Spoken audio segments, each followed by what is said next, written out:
Tonight we have a linkage session with the school's foundation. And then afterwards with the city council, can I get a motion to establish the agenda? So moved. Seconded. All in favor?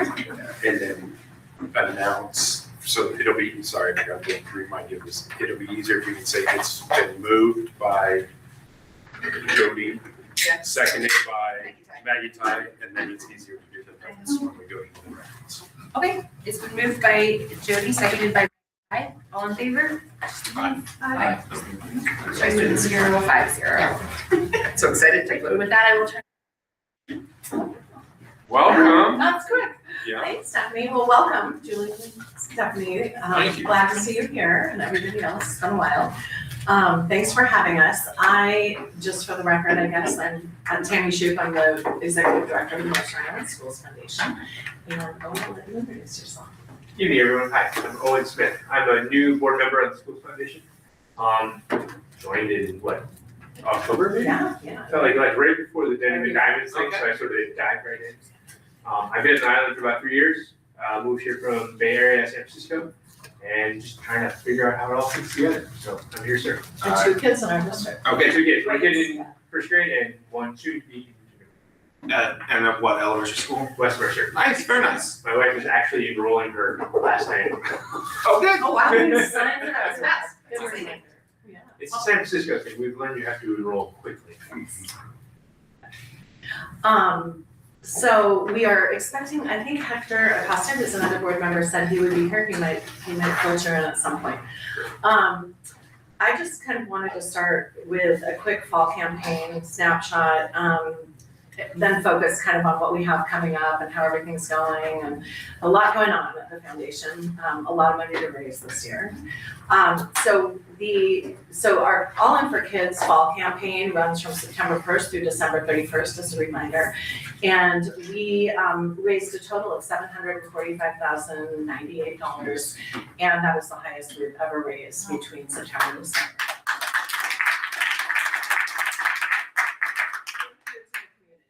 Honestly.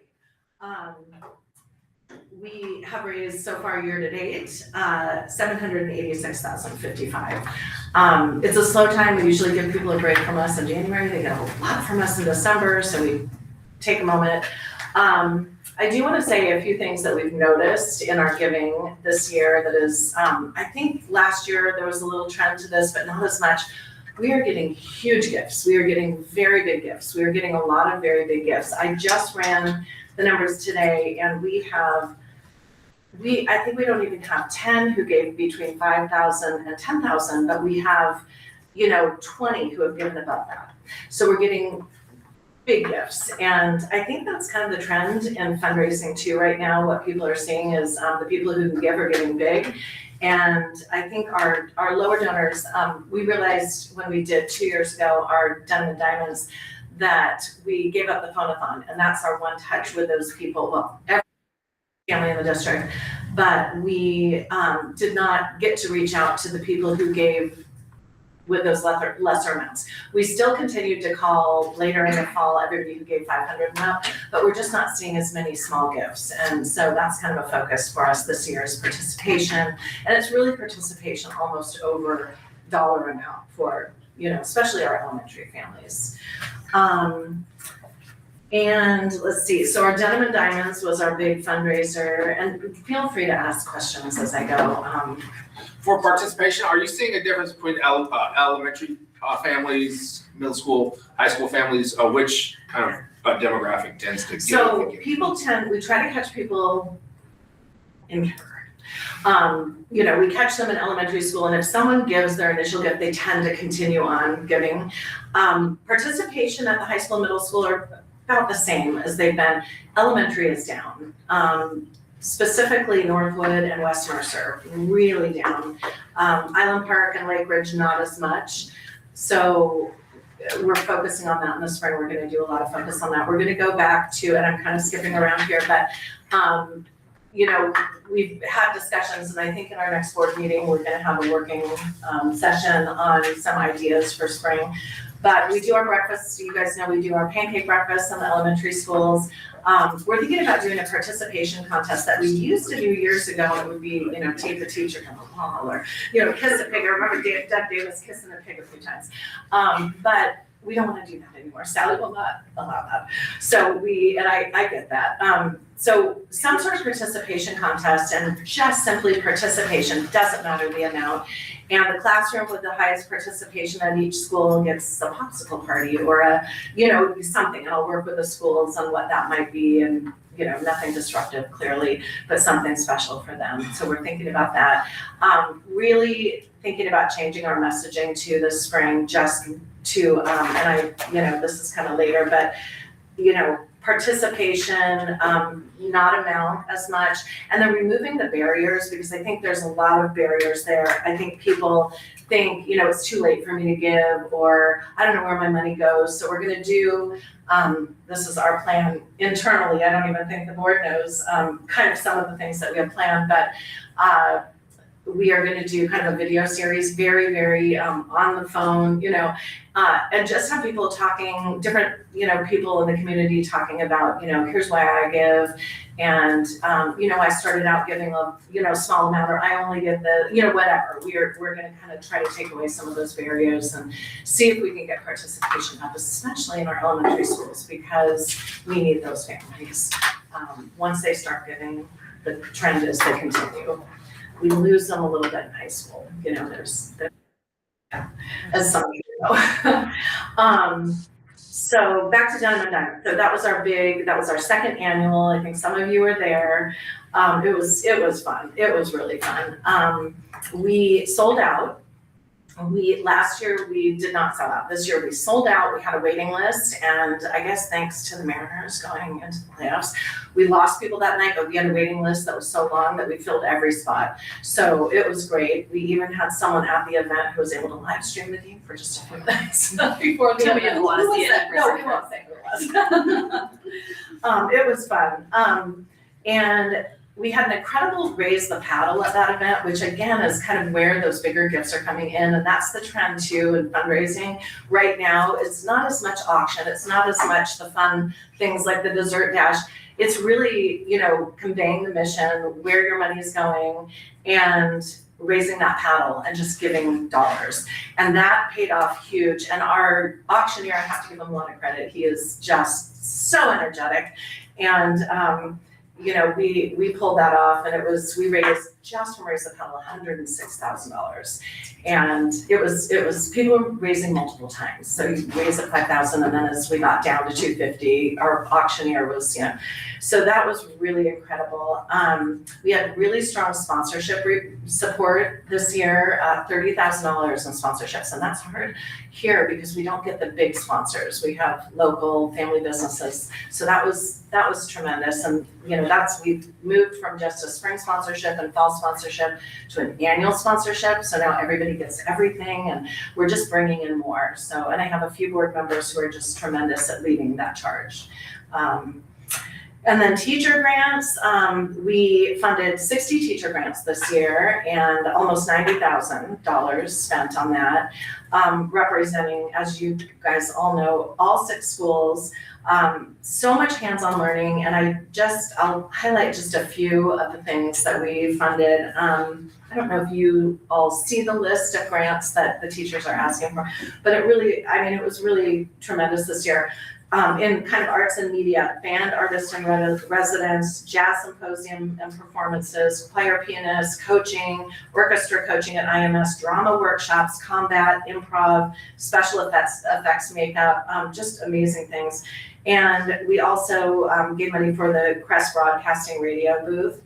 And kind of around student support and belonging, sensory tools, the We See You, We Support You, and support for the Salad Community Day that will be coming up in May.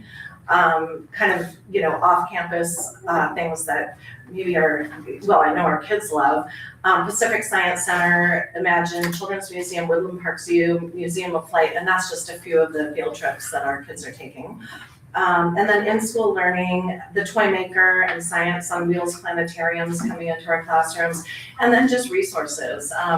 book libraries, instructional materials, learning materials, math, manipulatives, that kind of thing, a lot of that. So it was a good mix of everything, and really our foundation dollars and community dollars are touching all schools.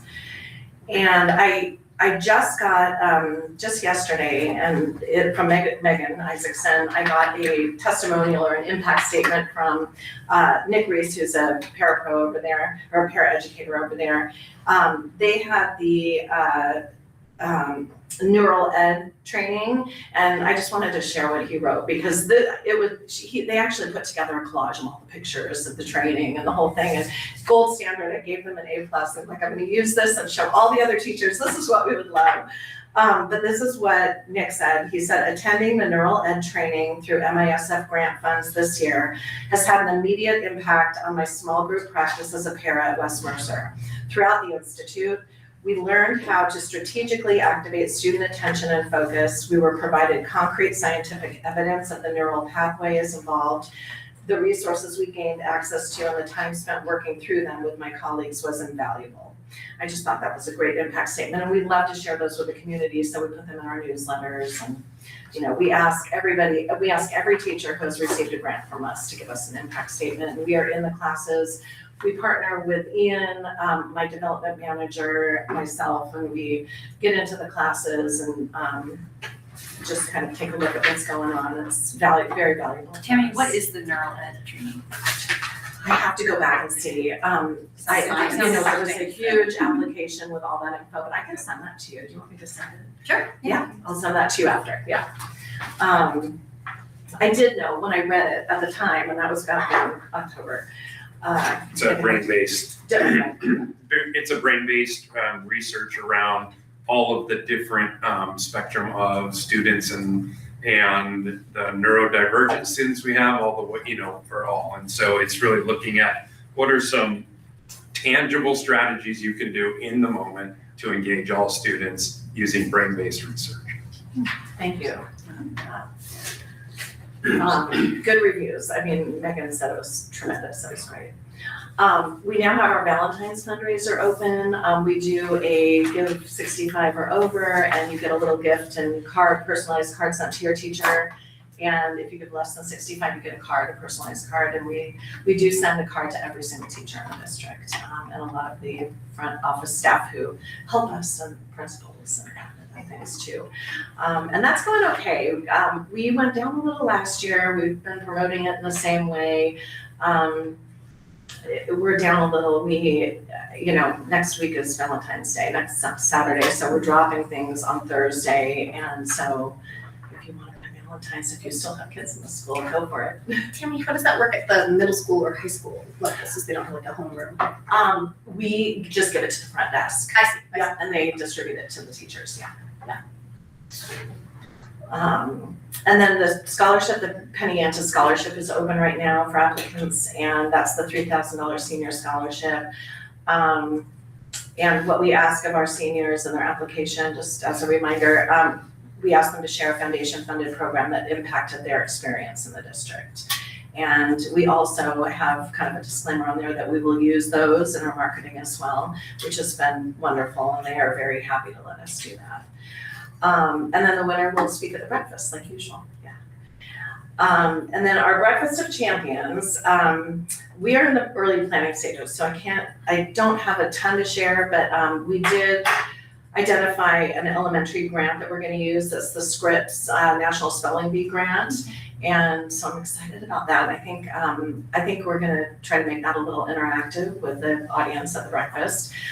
We're working on a high profile Mercer Island alum to host, but we'll see, and working through his mother because he's unavailable to chat on the phone. But we're keeping our fingers crossed, and if not, my thought is we definitely want student representation. And last year was our first year. We had 2 students host the whole show, and I haven't identified students yet, but we are looking, I'm talking to a few people about that. Joe Bryant was supposed to do it the year that he couldn't. And we had to pivot there, but he is still willing to do it. And I just talked to Natalie and she said he is looking for something to do. So he might be on stage, we'll see. I think he'd be fantastic, and also a student with him or a few students. But I don't have much of the content of the breakfast nailed down, so I don't want to share anything yet because we're not sure. And all of you are invited to join us as table captains. If you would like to do that, we will be sending out information. We wait until after the Youth and Family Service breakfast and we'll send that out, not next week, the week after, and that'll start kind of the process of filling tables. So if you would like to, I'd love it if you would let me know. And then our Spring for Schools focus, I think we kind of went over that. We're gonna do our pancake breakfasts, newsletters, and then we've got some ideas for things, to kind of engage our elementary. And then Owen is gonna give a quick little update because we on the board this year have a 5-year, and I think it was Owen's idea to come up with a 5-year plan for the foundation. And we've had one initial meeting with the district, Matt, Kay, Fred, and then the committee. So I'll let you share a little about that. Great, so I'm new here. My kid was in kindergarten last year, first grade this year. We'll have another kindergartner next year. And I'm new. And so I'm trying to understand how all the puzzle pieces fit together to support the kids in this district. Tammy's been doing this for like 10 years now. Before that, even more.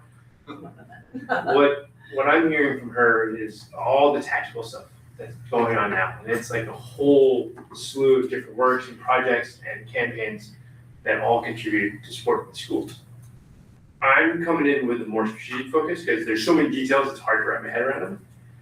And my strategic focus is one, Julian, you were asking about like, what are the trends of the fundraising, who's participating? That was kind of on my mind too. We've had some initial numbers. Very roughly, it's like 25% of the island population is participating. Parent computation, Parent. parent and elementary specifically. Right, so it's element. And so that surprised me and that concerns me. And then I'm looking at funding gaps. My understanding is something like a $3 million funding gap. We'll know more over time. And I said, okay, how can we approach this more strategically? Because you can't just fight this year to year. And so what we decided is let's do like a 5-year strategic plan. Because things aren't gonna get better, they're probably gonna get worse, but we don't know how much worse. As a schools foundation, and I'm new, right? But I was like, what is our job? Like, what is our piece to support the school district? And is it 3 million? Is it 5 million? Is it 1.5 million? I don't know. And so we created a group within the board. We had a meeting with Fred and the staff, and that was great. So helpful, just to help get some grounding in what is the scope and the breadth of the gap, funding wise, just dollars wise, and what's driving that? What are all the pieces that, the variables that either make that gap bigger or smaller, or how it's defined and who can support and fill those gaps? We're still learning.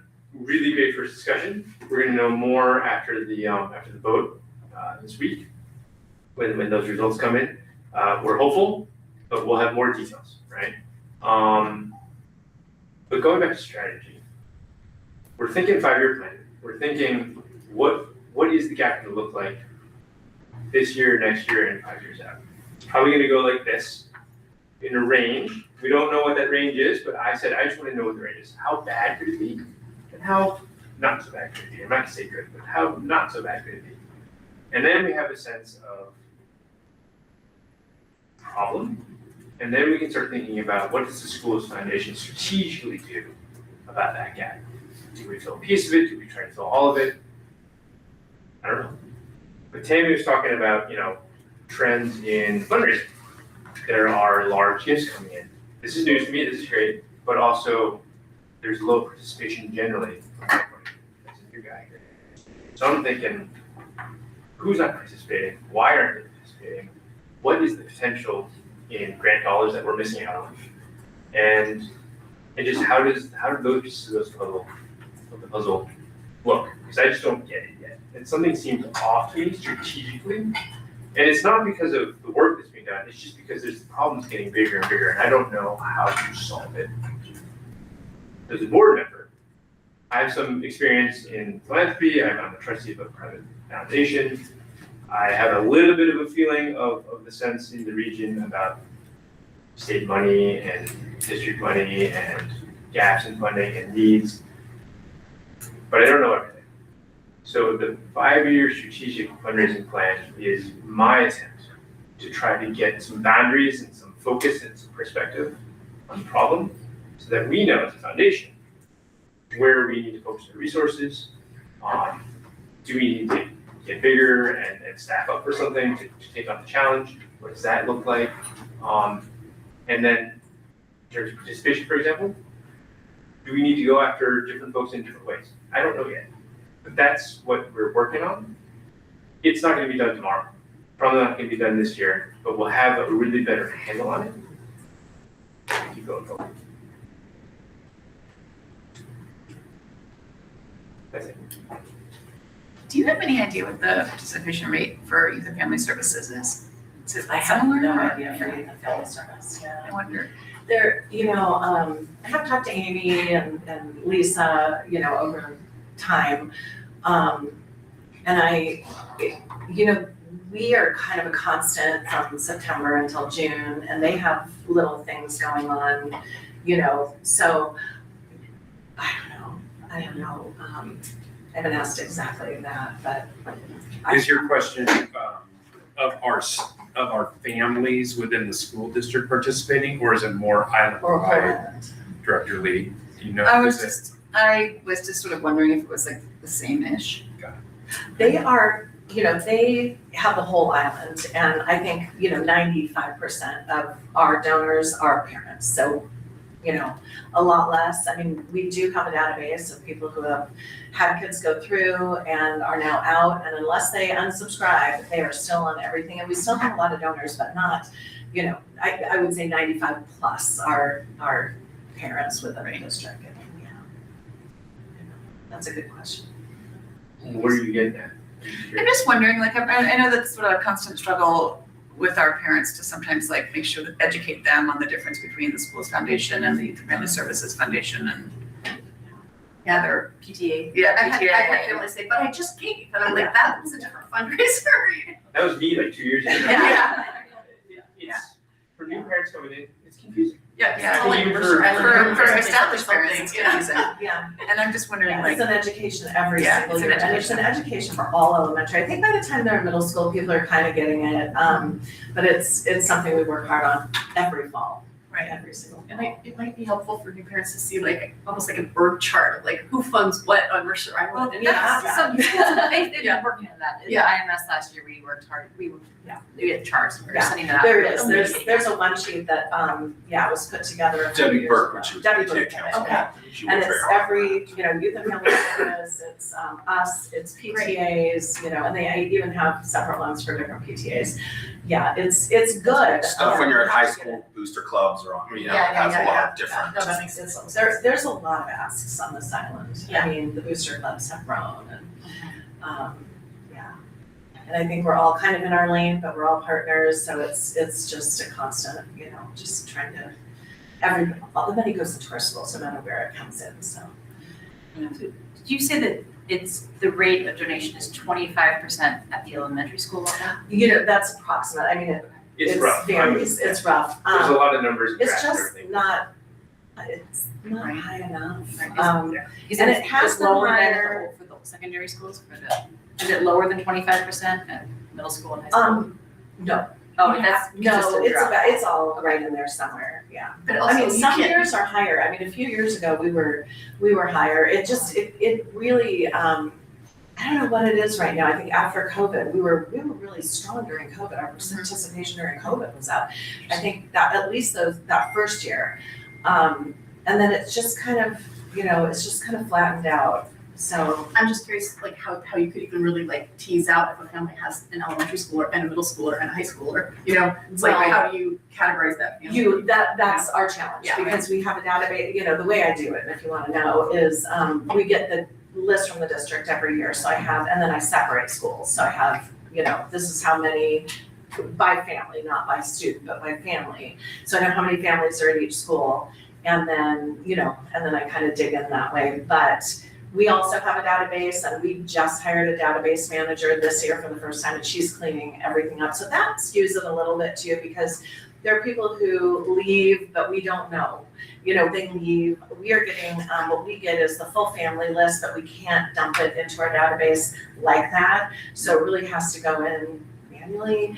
And then we also get the new family list in the fall. And then we also get anybody who after that might have enrolled. So we get that also in January or February, we add that. So we're doing our best, but it's just a constant every year. So she just went through the entire high school and is almost done with the middle school, because those numbers are definitely skewed a little bit, because, you know, there's families in there we think are at the high school that might have left as sophomores, but we don't have that information. So, so we're, you know, we're always in the process of cleaning up, and she's doing a great job, so it'll help. I think the challenge that I'm seeing is we're just one piece of the puzzle, right? There's MISF, there's PTAs at all different schools, right? And then there's booster clubs that you talked about, right? So there's a lot of puzzle pieces. And so I stepped back and I was like, okay, what are we actually trying to do? And Fred actually said a pretty good job. Or it might have been, I don't know if it's true, but it was during that meeting. And we were talking and we kind of realized that from a competitive point of view, as a school, as a product, if you will, we're competing with private schools. It's kind of the way we thought about it, right? And so, rough draft, right? But if we're competing with private schools, that includes, we want to have really great math, science, reading, we want to have band and clubs, we want to have all these different things. We want to have paraeducators providing services, you know, we want to have nurses and special ed and all those different things, right? And then you've got different funding streams to make that happen. Schools Foundation is one. MISD does other stuff. PTAs do other things. Booster Club do other parts. Even if we know exactly who our donors are and what they're giving, you're still missing like 2/3 of the puzzle. I don't know, that's rough, right?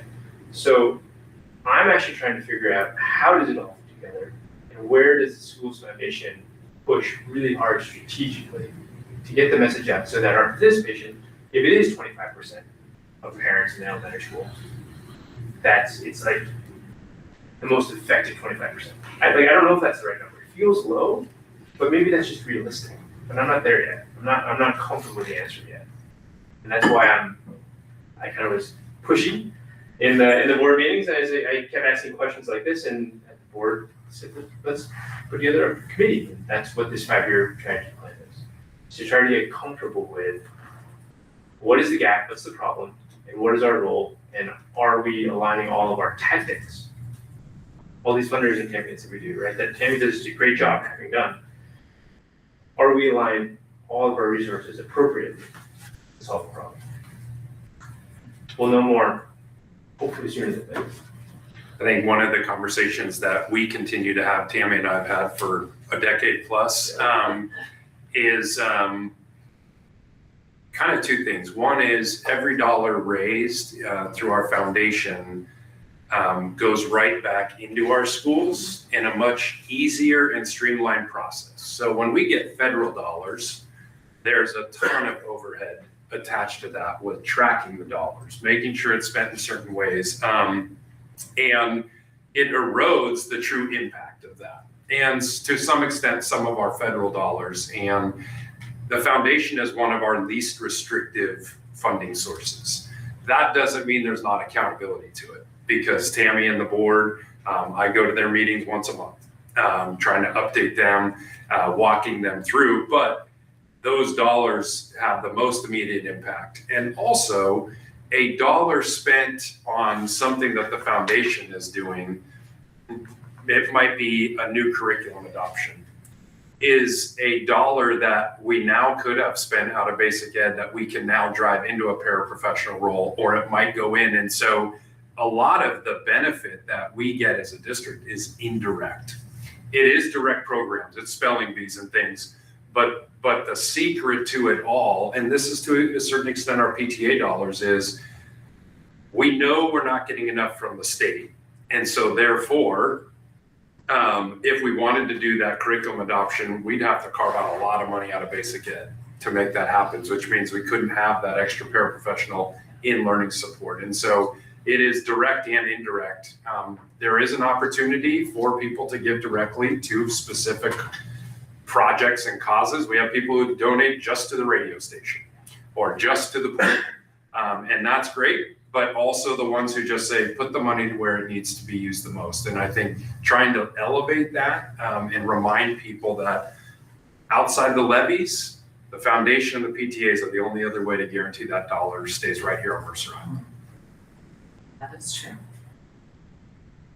I actually sort of like the idea of, having specific items that you're fundraising for as far as generating excitement for certain things, right? But I also know from what we've done before through PTA that there's so many little grants here and there, right? That would be listed. That's all you did. Yeah. So We used to have our funding list just in the fall. Here's what we're funding in the fall. That was kind of half of what we funded all year. And spring would be more of the leverage, like it would be smaller class sizes and, staffing if needed, things like that. A lot of it going into the same things that we fund in the fall, just maybe more robustly. But that's absolutely true. I really like the focus that you're having on trying to sort of like widen participation rate over dollar amount necessarily, because I know when we first moved to Mercer Island, 10 years ago now, I definitely felt like, I can't give it a level that's interesting enough to these people, and so it took me a while to like start participating, and I think really a focus on like give us $20, let us give us do this $50 thing, and which of course then puts someone on your rolls for the rest of their natural life. So that's good for But them. it adds up. I mean, And it adds up. everyone who's not giving gave $20, we would probably meet our goal right now. Right. That is the case. It's if everybody gave just something, and you start know, off as a $20 donor, and then 5 years later you're on the board of Youth and Family Services giving a lot. So it's in my case. I mean, it's it lends it. You feel involved. You feel like you're participating. You feel ownership, and then it naturally grows from there. And I think that's a really smart way to smart focus. I think one of the challenges is for us always, and maybe, back in the days where we could have backpack mail go in, oh my gosh, we would drop it at the schools and everybody, parents were signing things and the whole thing. That was a way to get in front of the parents. Now, really, at the beginning of school, we're at every welcome coffee and we're at everything. I go to the first staff meetings at every school to talk about grants, but we have limited opportunity to get in front of those parents. So we're always trying to come up with ways because of, and also kind of, encourage our board members to really make those connections at your schools. And even if you don't know somebody, but you've got a class full of people, invite them to your breakfast table, whatever. But that's been a little bit of a challenge. We did just simply a community outreach event this summer. It was 2-3 weeks, maybe 2 weeks before school started, and it was an ice cream social. And it was over at Island Park Central. We wanted everybody to feel like, it was easy to get to. We had over 200 people there. It was incredible, and it was so much fun. The kids were there. We had temporary tattoos, and we had an ice cream guy with an ice cream truck. He's up in Issaquah. Great guy, super fun, balloons. It was just a fun event. And we talked to so many elementary parents. It was mostly elementary parents. And it was only an elementary. We only sent it out and invited elementary. And so many of those parents ended up at our fall event. We just, I just feel like we're needing to do a few more of those things, and it's well worth it in the end to build those things. And it's hard because you're thinking, okay, I've got to reach this goal and I want to spend the money, but the return on that was big. The return on that was great. So we're just constantly, it's just constantly evolving, what we do, how we do it every year. I'm in a group of all the EDs from all the big foundations. Once a month we meet virtually, and it's just a wealth of ideas, and it's the best thing. Can you speak a little bit more about the work that goes on regionally for the other schools foundations? For example, a Bellevue Schools Foundation, like what can you learn from what they're doing? And then if it hasn't been said yet, I want to very specifically say thank you to Owen and to Tammy. You guys do a lot, and it is very appreciated. So thank you very Well, much. thank you guys so much. It just depends. I mean, our conversations there's no agenda to these meetings. We just jump on Zoom and everybody, kind of shares. I'm working on my big event. I'm working on my, Bellevue does a gala. We talked a lot about auction, a lot about silent auction, live auction. I think everybody is doing different webinars at different times. Some of us, I haven't been to a conference in a while, but I used to go every other year, and I think I need to go. Again, it's really valuable to go to a conference where it's all, education, foundations, and you're learning. But it just depends, we talk about everything. Over the last many years that we've been doing this, we talk about just absolutely everything. It could be, gift matching and how they approach that. And it could be newsletters. It could be, really, it's different every single time. I know that probably doesn't, No, it's helpful. I mean, they're doing exactly the same. Owen brought up private schools. I mean, I think it's a very good point, and I've talked with Fred and Ian about some marketing things related to it. If one was to design a development office for Mercer Island from scratch, there's no way that you would do it in the way that we do it now, where there are 6 or 7 different touches that people get individually from different organizations. Yeah. Private schools, it's, one touch, Yes. They figure out what people want to give to. It's much more efficient. It's much more effective.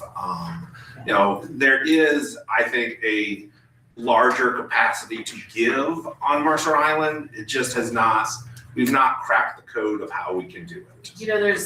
We've had this conversation for years. I'm working right now on a legacy giving program because, and I think just my background, being at the Boys and Girls Club for 4 years and doing, some of the money around peak when it was being built, then working in major gifts at the Boys and Girls Club Kane County.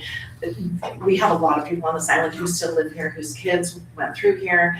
And I think that's a good way to capture, some of those people who have the resources to make a legacy of a big gift. One time recognition, we've looked at the high school, where could we do this?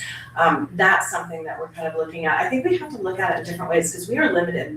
Because of our demographic, we are not getting, we did get a grant from Overlake Hospital, but that was kind of more mental health. We don't get Microsoft. We don't get these big, Boeing doesn't sponsor our events, that kind of thing. It's our demographic. We're not going to get those. So I think there's other things like a legacy giving program that can build, and we're on Mercer Island. There's a lot of people here who help build Peak who are here, and I'm putting together a committee of people to, people that potentially could give, because I think the only way it's gonna work is if I can get 5 or 6 people to start it out and give at those levels.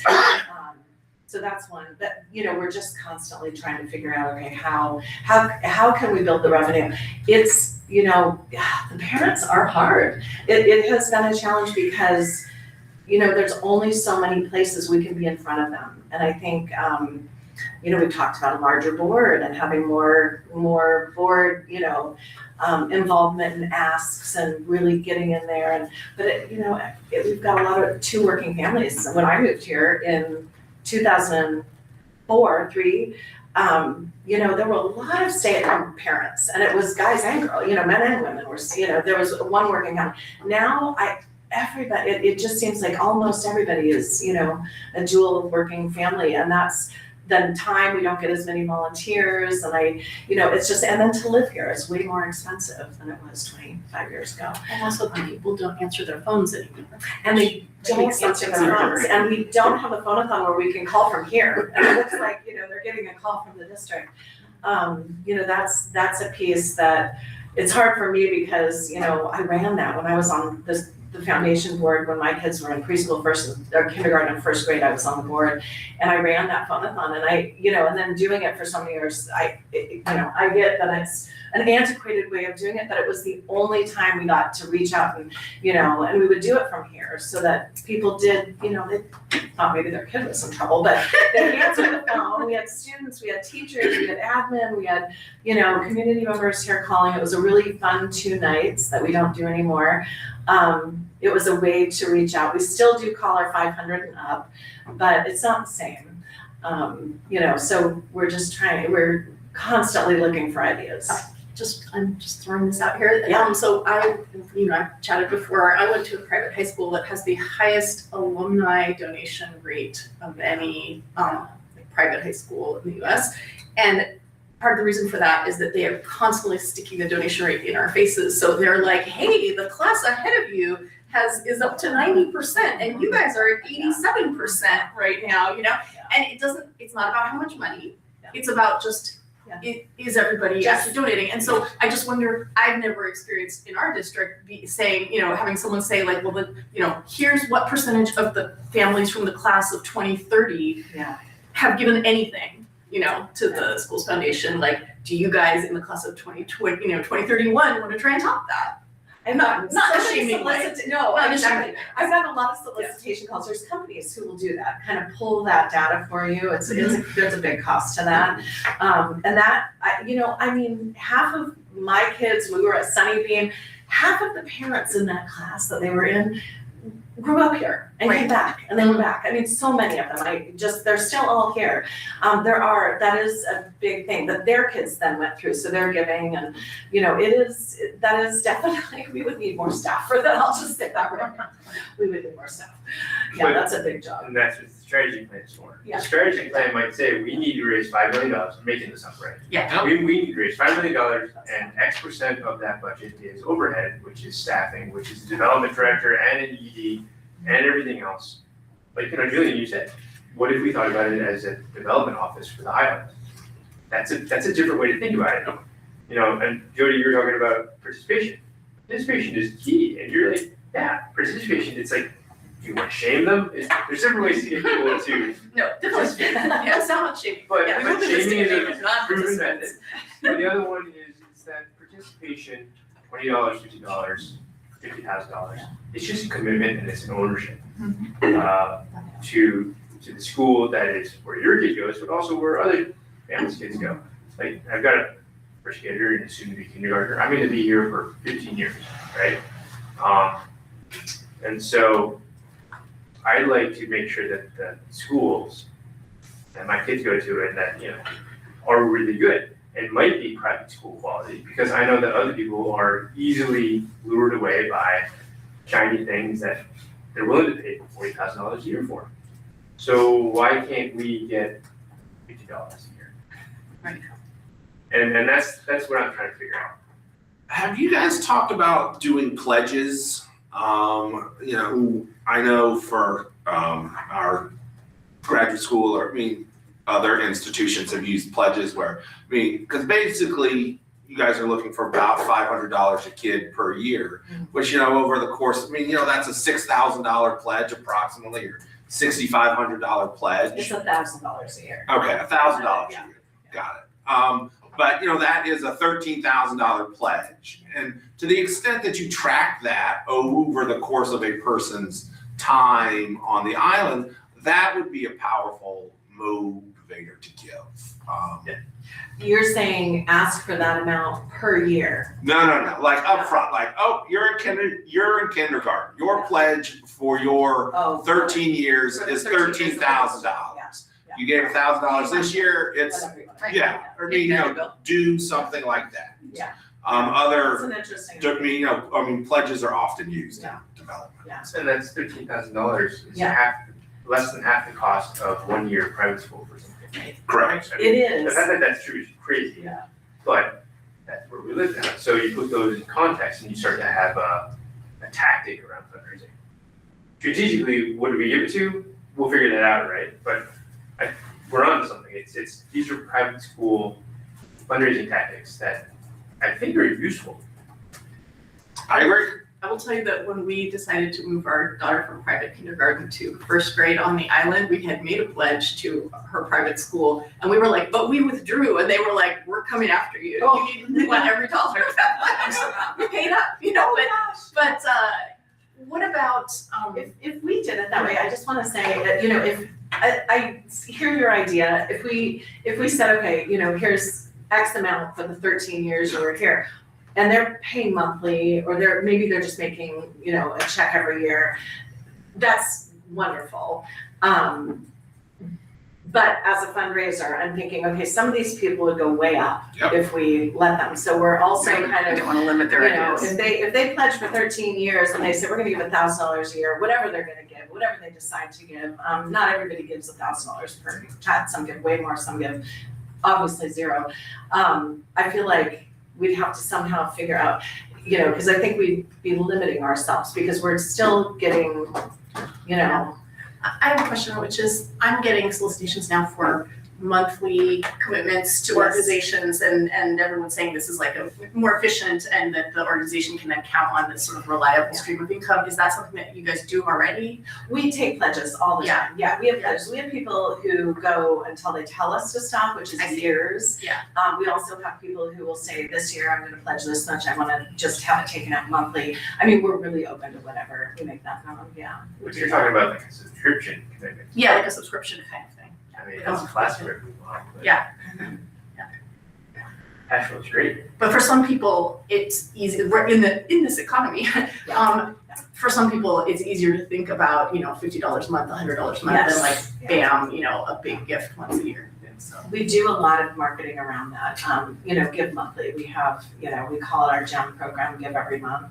And we do have, you know, we have a handful, we used to have a lot more who would give monthly and now we don't, we have less, but still people choose to do that. They still choose to do that.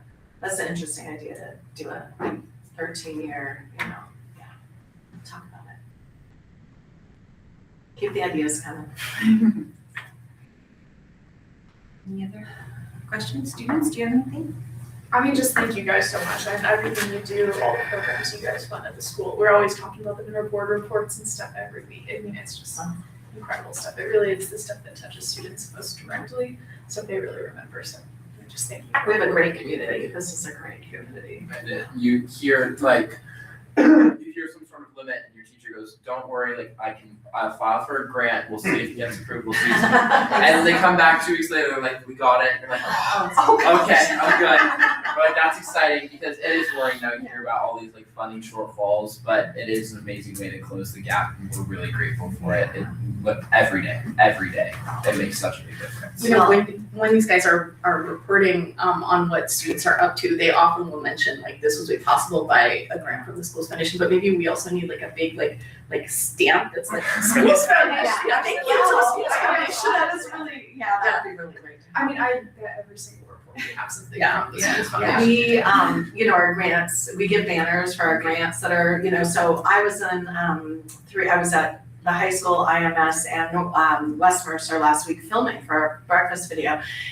It is my favorite time to go in because we are just watching the most amazing things happen. We were in journalism and drama and radio media tech. We went to engineering tech. I mean, just the things that are happening and the kids, I want to go back to school. I honestly say that to every teacher when I walk in. I'm like, this makes me just want to go back to school. It just is so neat. And then at you know, IMS, there were just amazing things going on.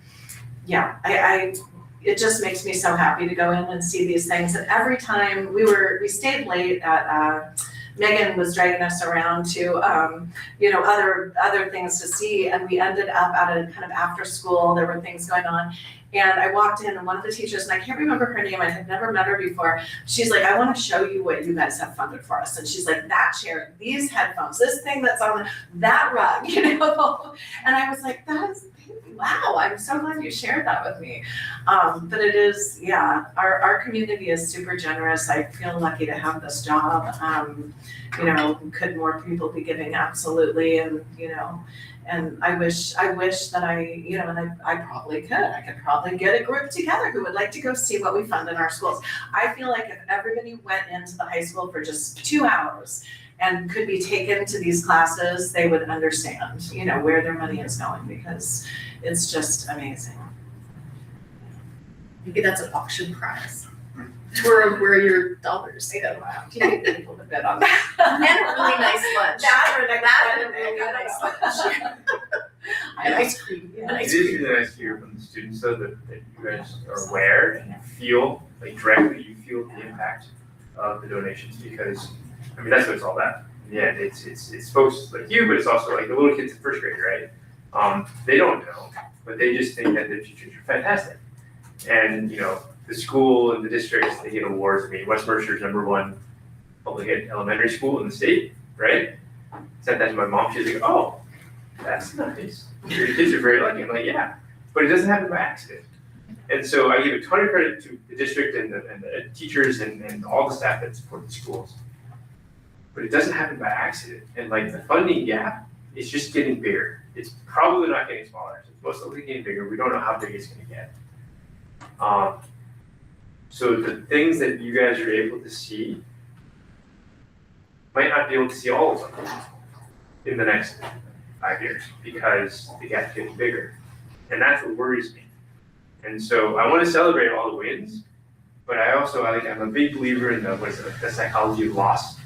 That people love things, but if you take it away from them, they get really upset. I kind of want to tap into that, not just the shame part, but the loss, the feeling, the potential of loss, because I think that's real. And I think Fred and his team, on the days when it's not that great, they worry about this stuff, and they're living in it. And so the Schools Foundation, we're doing our piece, but I think there's more to do, and we're just not sure. I'm not sure yet. Like, how much more can we do, right? Is there a capacity limit of giving them retirement? Maybe. I don't think so, but maybe there is. But I don't think we've hit it.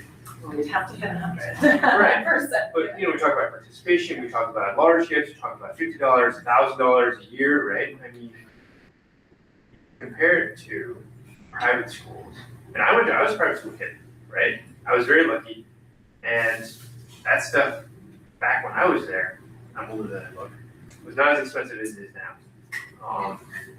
And so what parents get at this school district for just the taxes they pay is pretty darn amazing. But if we let up and lose focus, like, we could lose it. That's what I'm worried about. Very well said. Well, thank you so much for coming. Thank you for having This us. is everything that you do here. So grateful that others have said, and just appreciate your partnership on this. Thank you guys Could for not do it all you without do you. and have a huge job and we appreciate you. All right. Thanks. Thank you. I'm going to call recess and break for about 10 minutes. The council's coming at 7:15. 6. 6. Yep. So 30 minutes. break till then. I just have one thing before you gavel that. The high school site visit's coming up 2 weeks after midwinter break. That one, typically we do kind of site visits 8 to 11:30 or so. Because they start so much earlier, they'd like to start at 7:15, knowing that 15. not everyone will be able to get there right then. And then they would like to have us stay for lunch like they did last time. And so it would go till closer to, I believe, 12:15. Is that what they said? I think it's. What's that? 1:10? Till 1:10. Can you take a quick look at your calendars on March 5th? Is that what it is? March 5th? Yes. The high school pack is that day, but Is it? I guess I'll have an excused absence. There you go. So it would begin at And that's school pack. 7:15, yep. And go till 1:10. I'm good with that, Fred. Okay, thanks, Christina. I can, Yeah, I can do it. Yeah. Because I already cleared for I high school will pack, so. have to leave early, so, Yeah, but it's, okay. that's totally fine. Great. Thank you. All right. all right. Thank you. Recess until 6:15 p.m. Well,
Meeting is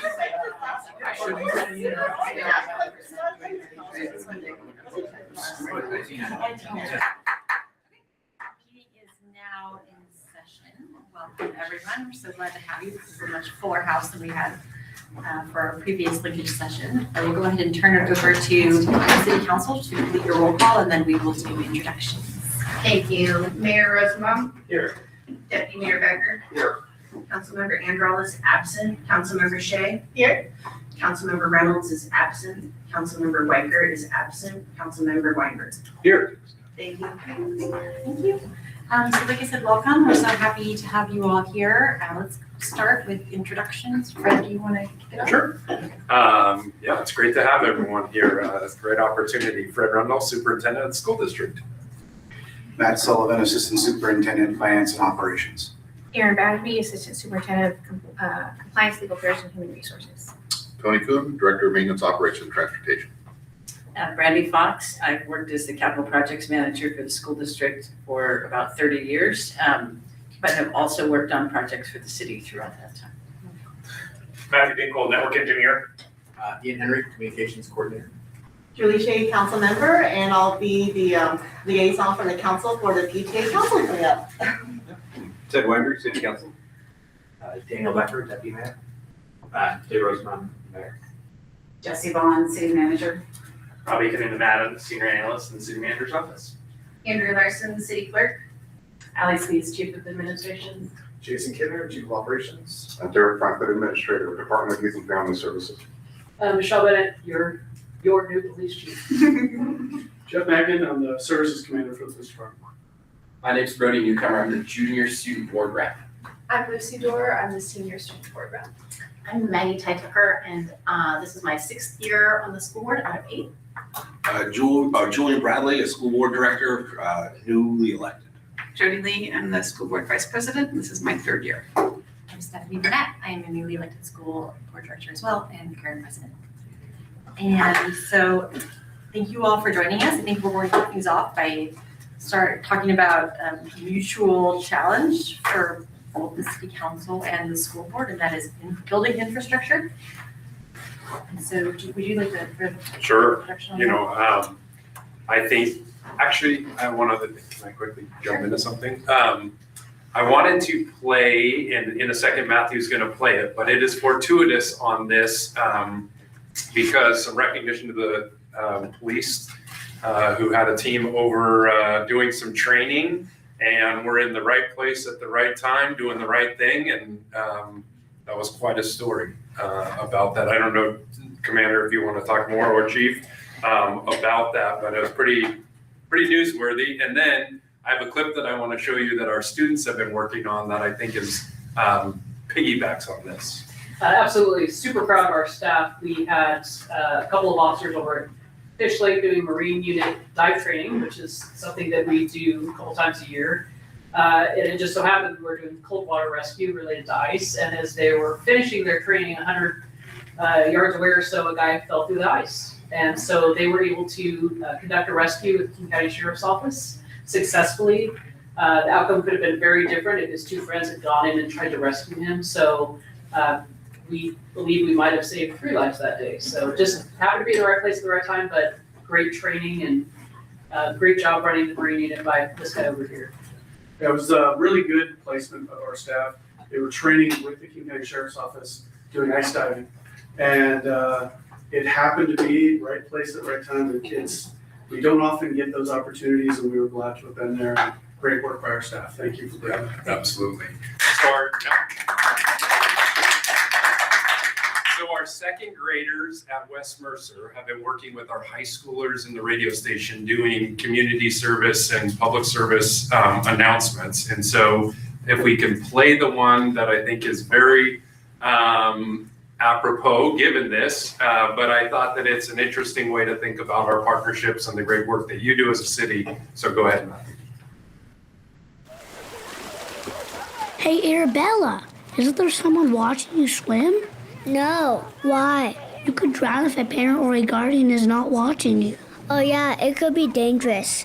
Always have a life jacket on if you don't know how to swim. That's right. You should get a parent. You could get really hurt. You can stay safe by having a parent or a guardian watch you. I'm Samuel. And I'm Arabella, a second grader from Northwood Elementary School, and you're listening to 88.9 The Bridge KMIH Mercer. So public service announcement for you all. We'll sell that. Sam No. sounds a lot like somebody on the Peanuts, Charlie Brown. Yes, exactly. Right place, right place.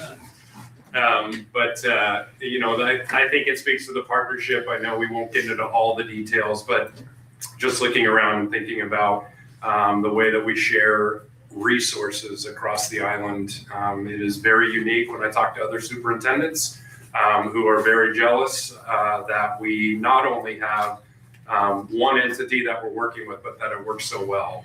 But certainly we have a challenge, both of us.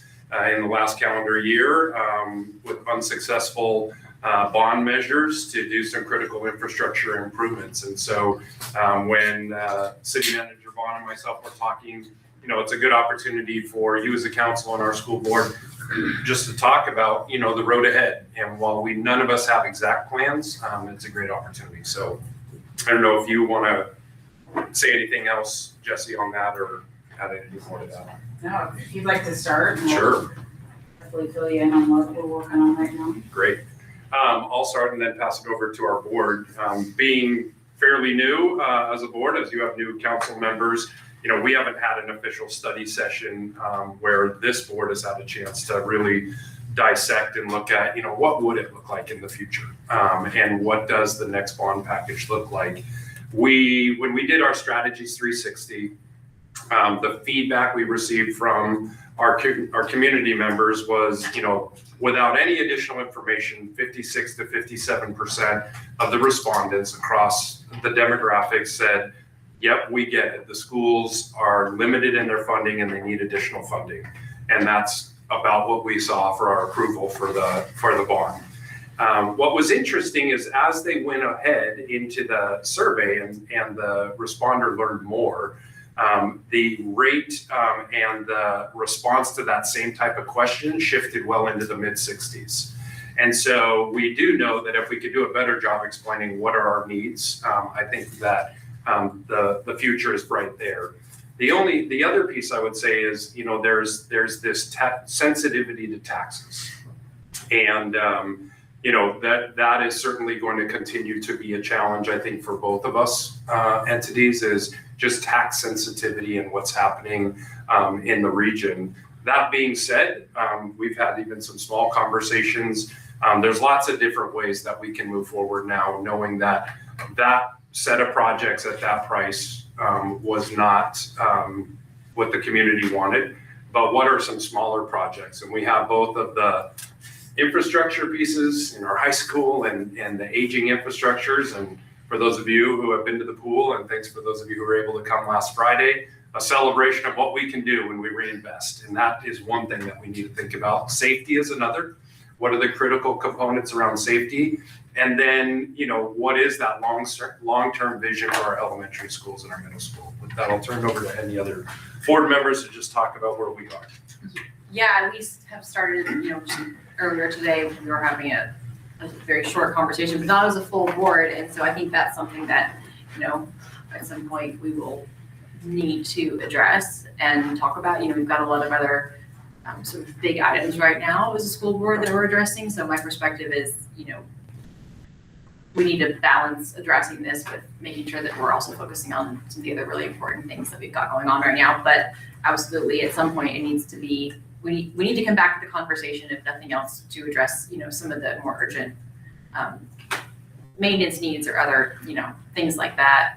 But I would love personally to, have ongoing conversations with you all to, just sort of, as we both groups move forward, I would love for there to be conversations about what sort of share thoughts and information about what we think, community wants, right? And what they're willing to pay. I would love it if the next time we run a bond that it's, we're not worried about the threshold of approval because we have enough support, because we've done the work and we've found, put together a bond that everyone can really get behind solidly. And so anyway, I'm excited that you're here, and I hope this is just the start of many conversations to figure out a path forward. Anyone else on the school board have? No, but in our conversations amongst ourselves, I think that there's a deep desire to work collaboratively with the city. I think that in both of the last bonds, there was an element of zero-sum thinking that was presented by the detractors, that if you fund the schools, you can't afford to fund the cities. And then if you fund the city stuff, you can't afford to fund the schools. I fundamentally disagree with that. I think that the city, the citizens of Mercer Island largely want to live in a high quality city that has good infrastructure that supports their needs, and for the school district supports the students' needs. And so I would like to see us be able to work collaboratively together to present a united plan to the citizens of Mercer Island. I don't, if anyone else has anything on the school board, but I think you all feel free to chime in too. Just love to have a conversation with you. I think many of us moved to Mercer Island because of our excellent schools. And I also think many of us moved here because of the safety of Mercer Island. So there you have like the city side and then the school side. And I do feel like we do need to work together. I'm really excited as a newly elected official because of my longstanding volunteerism in our school district. And so I, and also Mayor Dave Rosenbaum, we have kids in the school district. So I feel that we're, very invested also in our schools as well as our city, and would love to have this be the first of many conversations between the city and our schools to work collaboratively together, and also just more community outreach and engagement, and to hear like with these surveys, but also to maybe have a forum where they can ask questions and also just ask them, what was it about the bond that you felt like you couldn't support, and how can we get to the point where we can have your support? So I love to see conversations between city and the schools, and also engaging with our community. Yeah, I love that idea of having a place where people can go and ask questions and provide information if they want to voluntarily. Yeah. Love your thoughts on. I can give sort of updates to where we are right now in our process. We had our council planning session on the 16th of January. We spent what felt like 8 hours, but I think it was like 2.5 hours. Going through 98 slides. Yep. Our staff likes to announce how long the slide decks are before they start, so we know. Anyways, we talked for a long time. We sort of did a look back to sort of understand, hey, how did we get to where we were with the bond we put on the ballot in November, understanding the process that we went through. And I think we sort of had a very critical look at ourselves and asked, like, what did we not do? If we could do it again, something different, what would we do? And a lot of those questions we sort of came back and think they're still right for answering. A great example is, we never fully costed out the cost of totally rehabbing our existing city hall. We sort of found out what it would cost to do the asbestos abatement, but that's really only a part of the work. So when we were asked questions like, hey, how much would it cost to do this? It was hard to give, I like to give honest answers. So I could say, hey, this much costs this. However, I don't know what the rest of the work would do to actually get it up to where we need to be. So that's a good example. That's something that staff is working on now. And we sort of had a bunch of those decisions where, if we were to shrink the building in certain ways, how would we think about it? The other piece, which I think was a bit of a challenge, was, in the middle of the process, we announced that we were purchasing the 9655 building, which formerly was Yellowwood Academy. So I think most people know it as a building behind Mercer Island Pediatrics. We were very clearly weren't buying the pediatrics building because we didn't want to get yelled at. But that was a bit of a challenge because we as a council knew that was coming online and sort of knew that there'd be opportunity, but in the design process, we didn't want to say, hey, we're going to buy this building. Obviously, that would have led to some challenges in our negotiations and other things. So it's sort of hard to talk to the residents and the citizens and say, hey, this is part of the plan. We now own the building. The staff is in sort of initial planning of, hey, how much space is there? Because there is a good amount of space. So it's trying to figure out how do we sort of incorporate, operations into that building, what can be in that building versus what needs to be in a level 4 sort of earthquake preparedness building. The emergency operations center obviously needs to be prepared, and the police need to be in that sort of facility. What sort of public services can we deliver out there? At the same time, we're taking a look at the Burbank building, which, as Derek can tell you, is not exactly the best place for YFS. Is that an opportunity to move them over to the 9655 building?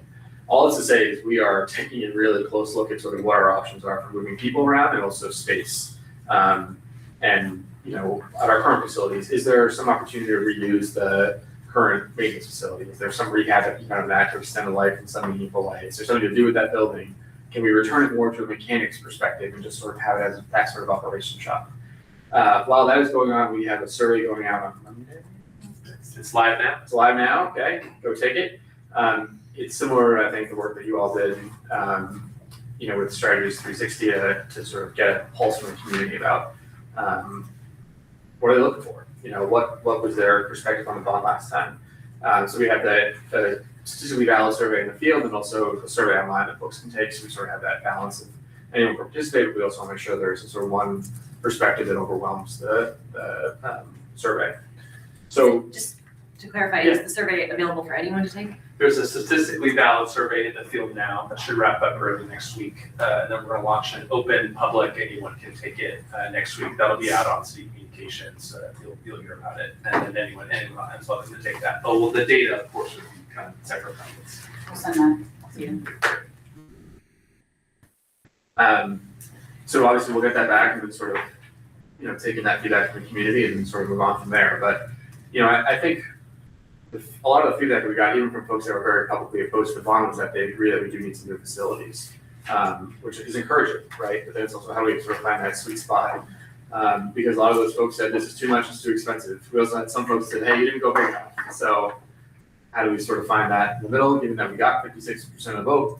We do need to obviously change something to bring in a few more folks. And part of what I was saying before about sort of doing our homework is to the folks that thought we didn't go big enough, we need to do our homework on what that would look like too. We're not building a new city council chambers, we're not building a new court. We're not putting in a performing arts center, a big park installation, or a playground, or pick some of the other things that, if we found a giant bag of money, we probably would put in. So trying to figure out what all that would cost too, so if folks ask, we can kind of give them answers around that. That's where we are. I'm encouraged by the feedback that we've gotten so far, because I do think that there is an opportunity to do something good. I think there's, there is interest and understanding we need to do more here. So that's encouraging, and how do we sort of get folks on board is going to obviously be the challenge, but we hired a new architecture firm, so working closely with them. What did I miss? You covered it. I want to add on to the building conversation and, just acknowledge that for the city, it's not just the buildings that have aged out, it's all of our infrastructure. It was all developed around the same time. I know you are feeling that same pain. Below ground, we've been investing really significantly in our water and sewer projects. And I want to acknowledge that some major projects are moving forward. We're getting ready to put in a new water pipeline. That's the main supply pipeline that brings water to all the homes, and it's essential for your schools and your pool. It's going to be highly disruptive to transportation for a bit. I'm looking at Jason because he's so there's a lot of really important work happening, and the bond did not pass. That is just one piece of that really important infrastructure project. The other thing I want to say that may not be visible to all of you is we are almost on a daily call with school district staff, and it's such an important shared relationship we have between the teams. Someone asked me, I was in a meeting with community members yesterday, and they said, you guys need to work more together. And I thought, gosh, is that not visible, how much we actually are working and collaborating all the time? So maybe we need to do a better job talking about that. You can see all of my team here in the various disciplines. So thank you for that partnership. Buildings is just one piece of it, but I think we're working together well, and we can elevate that as well. So onward with our water and building and sewer projects. Jesse, I was speaking to Fred earlier today. I think that, in the past, at times, the mayor and the school board president have met with the city manager and the superintendent. And I personally would love to get that started again, so it's not just the two of you, but that we've got our elected representatives in I these think we conversations. were actually already working on that, yeah. That's great. Assuming that Dave is willing to. I live around the corner, so. But I just want to add to what Jess said real quick, because I actually was talking with another, I won't say they are, but an East Side City Council member, and I mentioned we were having this sort of linkage session with the school board. And they said, I don't know any of our school board members. And obviously it's a different setup where they don't have the same boundaries, but they have multiple school boards and didn't know any of them. So I do think that this is great. I mean, I think there's obviously always more collaboration we can do, but I do want to acknowledge that I think this is awesome. To have teams that work so closely together for the community. Yeah, absolutely. Does anyone else have anything they want to share or throw out there about our infrastructure concerns or opportunities? Growth? Okay, great. So I think we'll move on now to discussing enrollment. Yeah, I think, a piece that we will continue to confront as a school district is declining enrollment, largely because of our 12th graders. There are much larger classes coming through right now than we have incoming kindergartners. But I also know you have, been working with different developers downtown who will have some multi-family units coming online, and those could certainly, help us. But, just to give you a sense as a council, kind of what we're looking at, our kindergarten, first and second grade classes across the 4 schools are coming in just under 250 students. Our kindergartens are lower, they're coming in around 200 or a little lower, but we always get a little bump because we have a number of families who enrolled their kindergartners in private Montessori's or the JCC and others. But we're thinking we're going to be right in that 230 to 250 range for the foreseeable future. So right now it's K1-2. Next year it'll be K1-2-3, then K1-2-3-4. Above them in 3rd grade through 7th grade right now, it's right around 300. So there's about a 50 kid drop off between our 3rd grades and our 2nd grades. And then if you look at our 8th grade through 12th grade, those are up around those 350s. So we go kind of 350 to 300 to 250. And so we're planning and thinking about how do we maintain the same level of opportunities for our students in the schools, elective classes in the high schools, band and orchestra and all those things for 5th graders, knowing that our enrollment is getting smaller as we're looking forward. So, we've been talking to realtors, I know you all do too, and looking at, what are going to be the demographic trends in the future. We're going to do some study sessions around enrollment coming up. We haven't done a demographic study since 22, 23, is that when we did that? So looking at possibly there, but always curious from your standpoint as a council, what are you seeing in terms of demographics long-term on the island? And continue to partner there too. I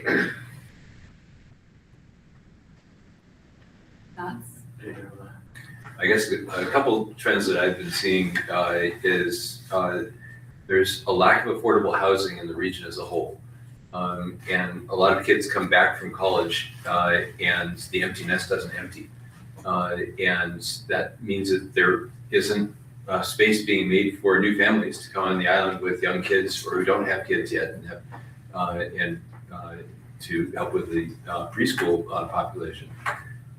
So I think that with the efforts that are being made regionally to get more affordable housing, including here on the islands, but it's definitely a regional effort, not just local.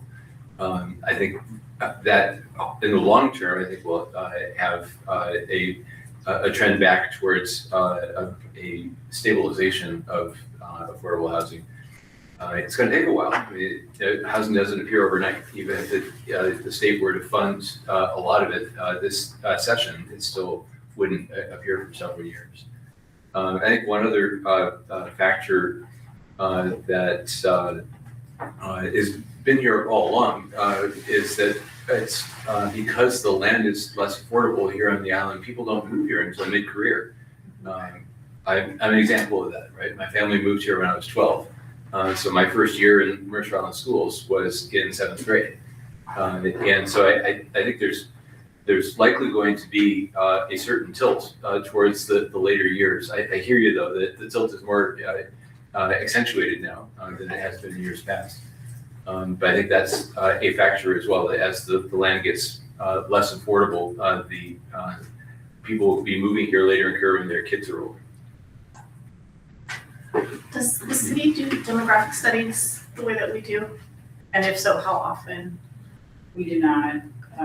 I can talk though, maybe I'll ask the mayor to lead in so I met with the superintendent a couple of weeks ago. If you've been following our news, we are under an order from the state. Our comprehensive plan was appealed and we lost part of that appeal, but what the order relates to is House Bill 1220 that goes back to 2021, which essentially told cities, you've got to do more things to help generate affordable housing.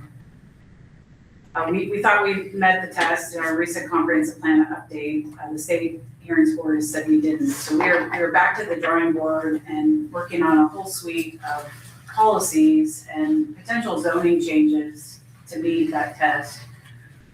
We're not ready yet to come to you and share that, but on February 17th, we'll be in front of the council with the first look at the data. And what it's looking like is growth to the island. And so that's gonna be really, when I was talking to the superintendent, it's gonna be really important as the council starts working through this policy discussion that we bring you in at the right time so you can see what the 20-year horizon looks like. Because that's going to directly input into your demographic work and impact your schools, especially if we start to take more density, which we anticipate will be part of this conversation. It will be on the north end of the town center, and that will certainly also affect your operations.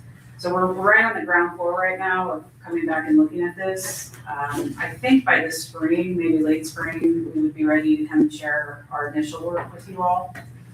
So that's happening. Yeah, folks familiar with what comprehensive plan is. Vision for 20 years. Fred, your comments made me realize that I still have to do kindergarten registration.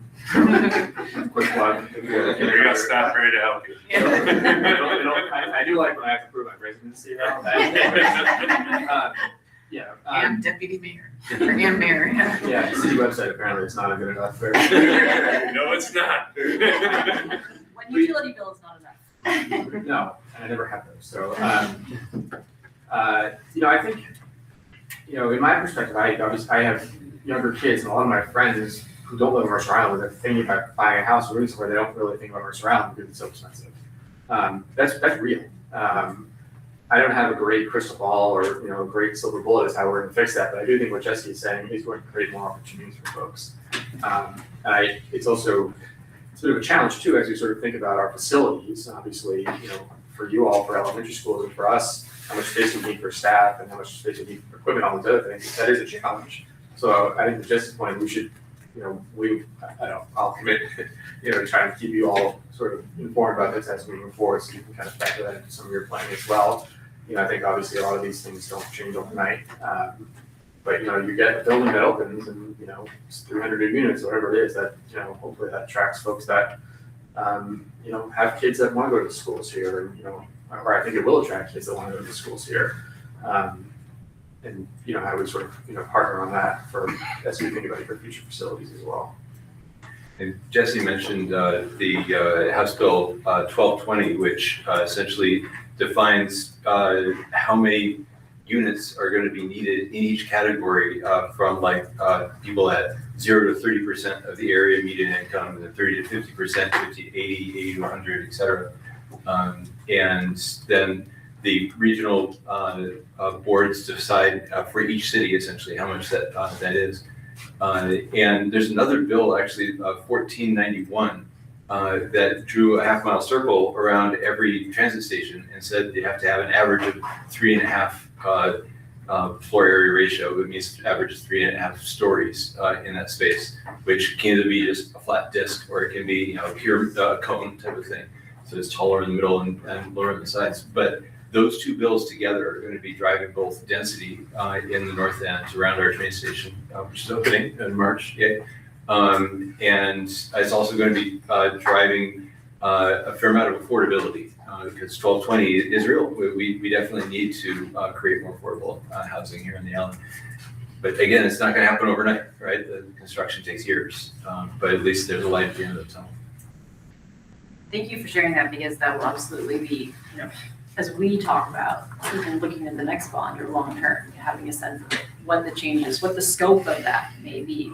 So definitely something that we need to consider. And as Fred said, at our next meeting, we're going to talk a little bit more about enrollment and do some study sessions hopefully, and dive deeper in that because in the meantime, we've got what we got right now, and like you said, those are more long-term changes, and so we'll.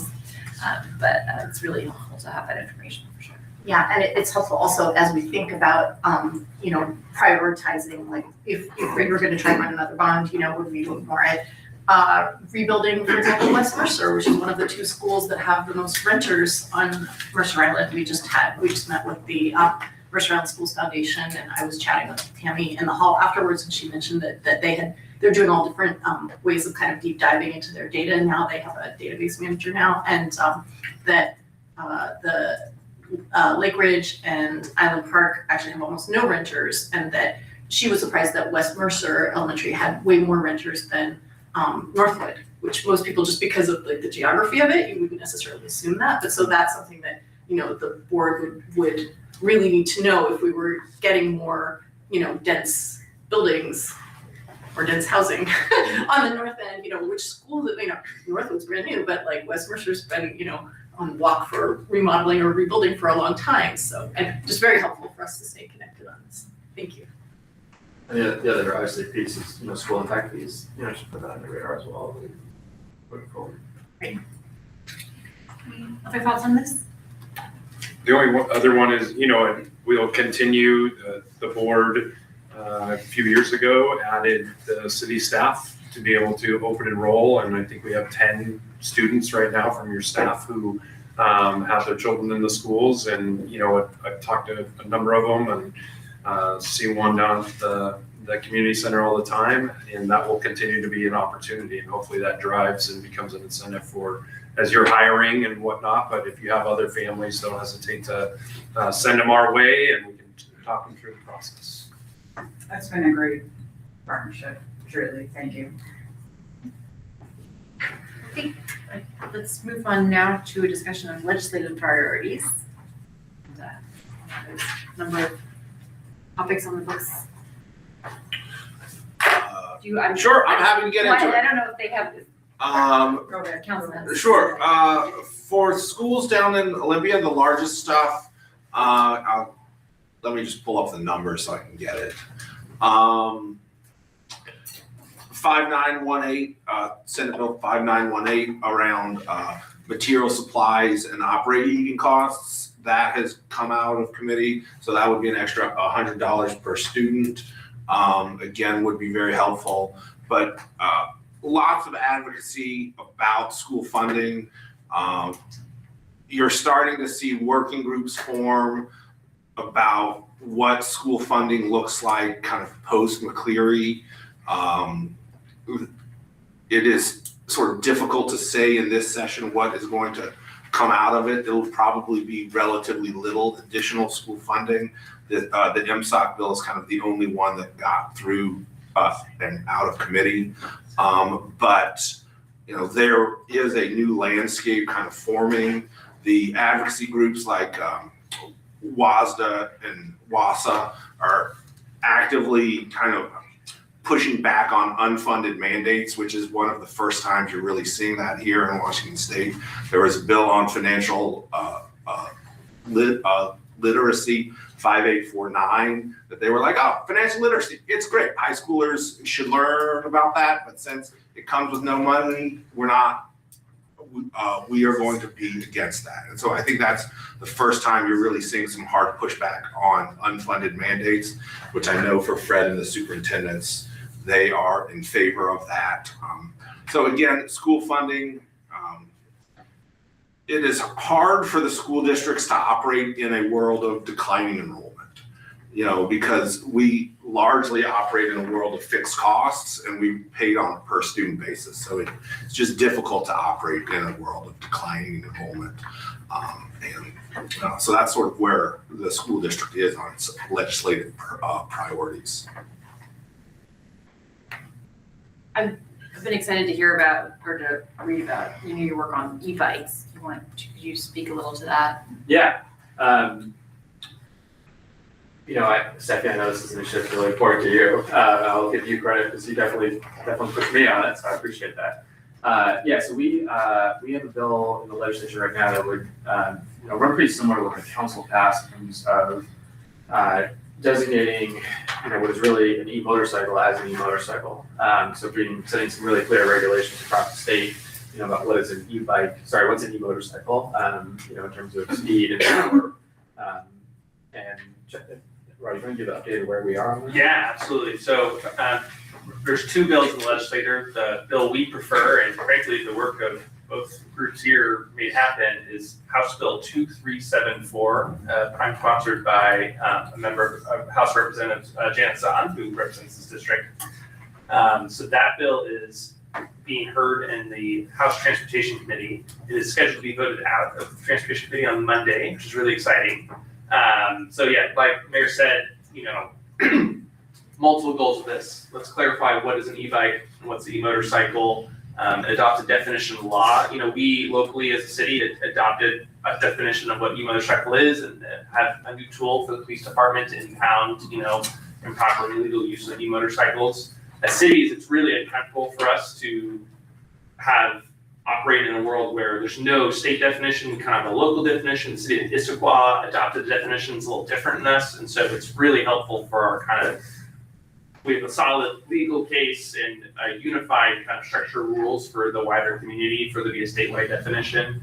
That bill's also going to set up a work group of a variety of the different players, be it police, cities, bike groups, trail groups, just those schools, to look into, okay, we're defining the problem. What are other things that need to happen to ensure the safe and proper use of these types of vehicles, motorcycles? And so the end state is kind of just like what we have here locally is if it's a motorcycle, it's a motorcycle. That means you got to have the right licensing, you got registration, helmet, turn signals, the works, right?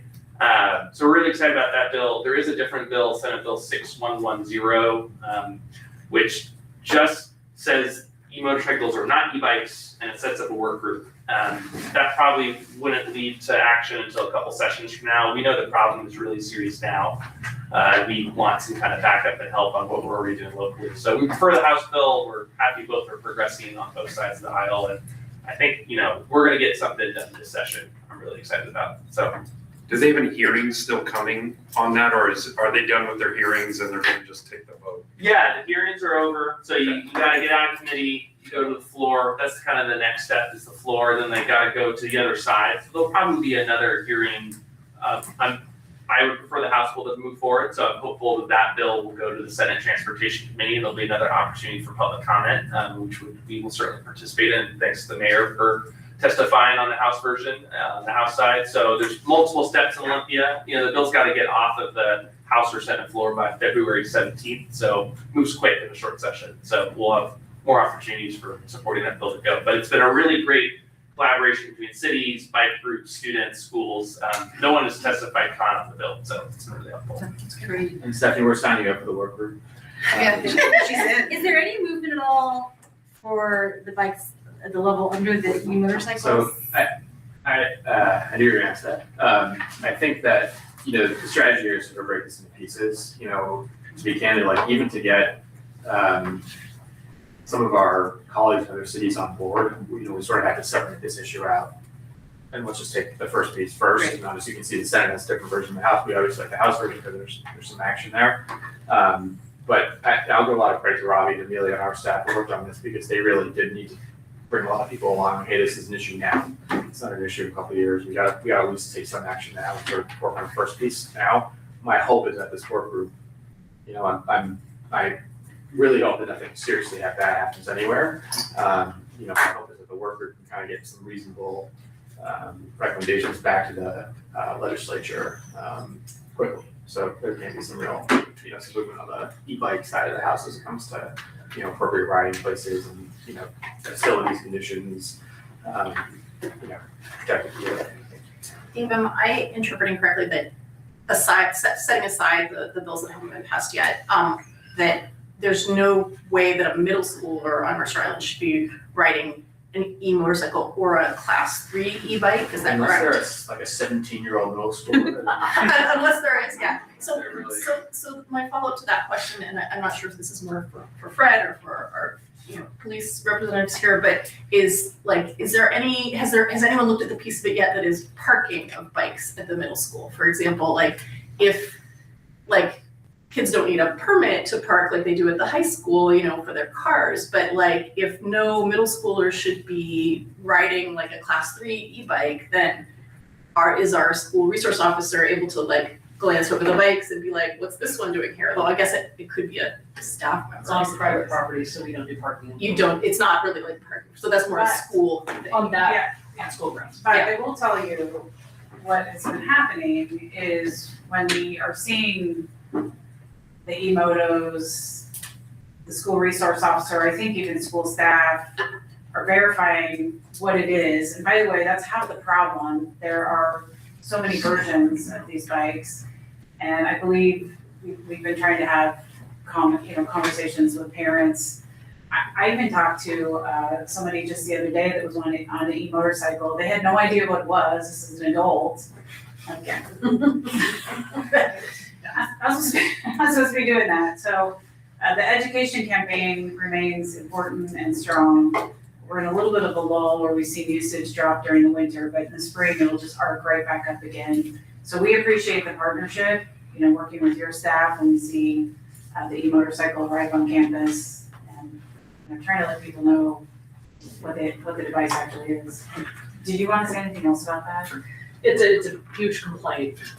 It's a safety issue and it's also damaging property, and it really clarifies it for us that obviously a middle schooler isn't going to have a driver's license and it's not gonna be street legal. So it really clarifies for us what we can do, which part of it is impounds and some other things. So a lot of it, as the city manager said, it's education, and our SRO's done a good job trying to educate people. So if this bill, you know, how many bikes have you impounded so far? Just kick the kids off the bike and say, oh, we're taking the bike. There's no kicking involved, I'm sure. We have not yet had a bikes. The new rules went into effect January 1st. Yeah, So. there's also a social emotional component to it, because the complaint that I hear and see on social media the most often is, you know, some adult sees a kid riding their e-bike in Pioneer Park or across the grass in Luther Burbank, and they say, hey, you're not supposed to ride that, and the kid turns around and yells a bunch of foul language and makes rude hand signals, right? And that's not illegal. It's not illegal to be rude, right? But that's a piece I think for us to think about in the school context of like, you know, that could be very dangerous. You mouth off like that to somebody, an adult who has poor social emotional skills, and you could be in some serious trouble, you know, and it reflects poorly on like our schools, our kids, and our community here on Mercer Island, you know, so that's just something that's in the back of my mind, that it's not just about the very clear danger to kids riding faster or without helmets or whatever, but there's just, it's as you say, a very complicated thing. And the most effective way to combat that is with pictures of those kids on Facebook. Photos of the shaming photos. Yeah. Is this your child? So the other piece here is that, you know, our Parks Commission right now is looking at rules for riding e-bikes in parks. It's really hard, right? Because if you say no bikes on trails, that means that someone going from Bellevue to Seattle now can't go through the lit, right? That's probably not gonna work. So they're working on that now, and they'll bring a recommendation to the council, and we'll obviously hash that out, but it is sort of the next, you know, problem. You see a kid riding, you know, or even an adult, right, riding an e-bike across. And Jody, did you, yeah, so, has the enforcement of the biking rules changed at all with this regulation or this new like understanding or definition of motorcycle? Because I know that one of the issues that we've run into in the past was that our students knew quite well that they wouldn't be chased or wouldn't be, like, there would be no pursuit, so they were just doing as they would. And then, biking away.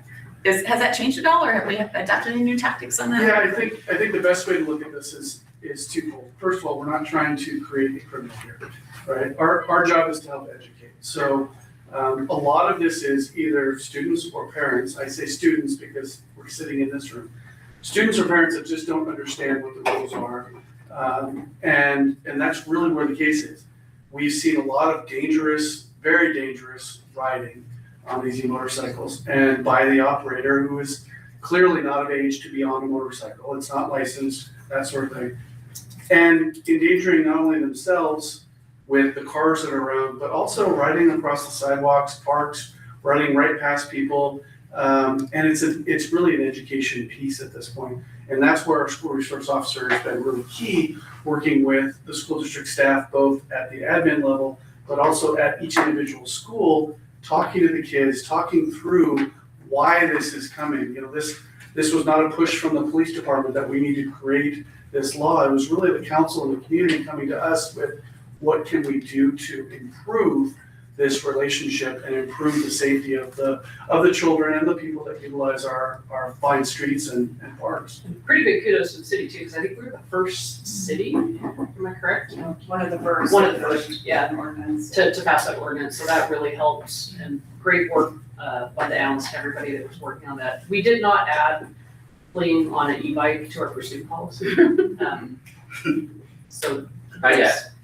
No. What about like a step through this box? No, but we would hope certainly that should we turn on lights, they will comply and stop, and then we will go from there. Well, yes, thank you for, pushing this through and doing what you've done so far and supporting it, and I'm very thankful for that. And I definitely think that education is a really important component of it, and I would personally like to see a lot more of that around. I think one of the struggles is that, as far as the information I've seen, most of the largest e-bike use among students is at the middle school because the high schoolers are driving, and that's the most dangerous situation because none of those kids have taken driver's ed. They don't know the rules of the road, so they're on these fast-moving bicycles, and they don't understand even how to operate around a school bus, for example, or what to do at a stop sign, and it's really, really dangerous. And some kids are, going up and down Island Crest Way on the way to school.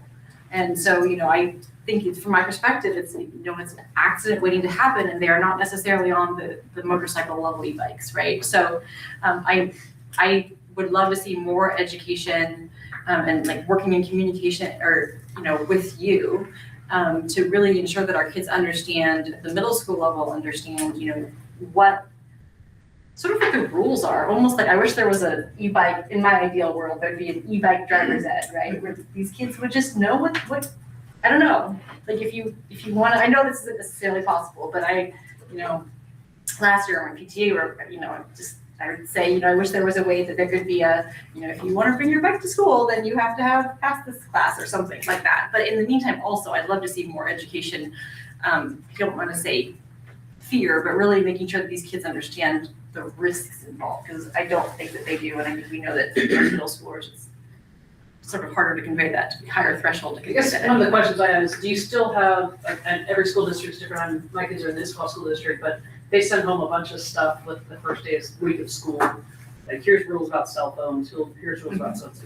Would it be possible to add e-bike information to that dossier of information so the parents can read, oh crap, my kid can't do this? Could we do a bike rodeo a la Lake Ridge at Islander Middle School for I would love bikes? to motorcycle rodeo. Correct. Yes. Correct. I just want to speak a little bit to, because the city, you're saying that the city's been working on the e-bike rules, and I've been on the work group we've had 2 meetings for a bunch of hours talking about e-bikes, like class 1, 2, 3. I think that everybody acknowledges that the e-motor rules that just went into place on January 1st, we aren't seeing the result of that yet. And so listening to public testimony and I have people in my neighborhood who have testified in front of these things on both sides, and feel very strongly. And like, I know the people in my neighborhood have sold e-motos as a result of this bill. Like, I know for a fact the kids have done this. And I think there's lots of discussion about how much of it is the e-motos, how much of it is, there's debate over class 1, 2, and 3. Is it class 3? Is it, class 1 and 3 are actually similar, class 2 is a little different. Like, what's the problem? Where should we restrict the bikes or not restrict the bikes? I mean, there's been lots of discussion about what the issues are. I think that there's disagreement on whether the class 1, 2, 3 bikes should be restricted. I think there's agreement between everyone on both sides that there needs to be more education. Like, we have, I think, one session in the middle school, and we've talked about that we've done this one session, and that was great, but could we do more sessions? There's universal agreement that we need to update the information. Well, I mean, they're presumably they'll make a recommendation. I shouldn't speak on behalf of them, but there seems to be a consensus that we need signage and improvement on what these things are. In the parks, they say no motorized vehicles, and no motorized vehicles does not apply to e-bikes. So what you have is residents who see a sign that says no motorized vehicle with a kid on an e-bike, and then they start yelling. I mean, adults, we've seen testimonies where they're yelling at kids because you can't be here, and the kids are like, no, and they call the police, and the police show up and they're explaining to this person that doesn't apply. And I think it's not fair to residents to see a sign that is not clear. And we need to fix that in order to try to reduce the tension between all these bikes and figure out which activity is actually a problem and which activity isn't a problem. I think people are on high alert, and the two groups that are involved in this are trying to look at, like, what does it take to actually allow us to operate in the city safely. I do feel like we're just one piece of bad luck away from a tragedy of some sort, either like property damage where a property owner defends their property. Yeah. Or a kid, wiping out. Yeah. And to be clear, the school board has the authority to govern e-bikes on school properties, including banning them entirely if you want. You could say none at the middle school. You could say class 3s and up can't be there at the middle school. I heard from the police just now that we can't actually impound them from there, but that does on private property. If there's a car there or a vehicle there that they don't want there, you can have it towed. I will say, at my kids' middle school, they've been banned. You can't have them on school property in his school. It's an option. Okay, I believe the class 3 already is banned, because it's illegal, I mean, none of those Should be, kids can legally be on. Should, but I think we probably have some that still ride there, and I don't know where they park, but it's something we can take a But look they're at. not allowed to park, also, right? Not correct. There's one other thing that I heard a suggestion from a longtime community member is the athletic activities code. It has language in it already that forbids vulgarity and profanity and tobacco and alcohol and drugs, or being charged or convicted of a crime. But to my knowledge, it doesn't have anything in there about reckless use of an e-bike. And I realized that most of the reckless use of e-bikes happens in middle school before people are really engaged with the athletic programs of the high school.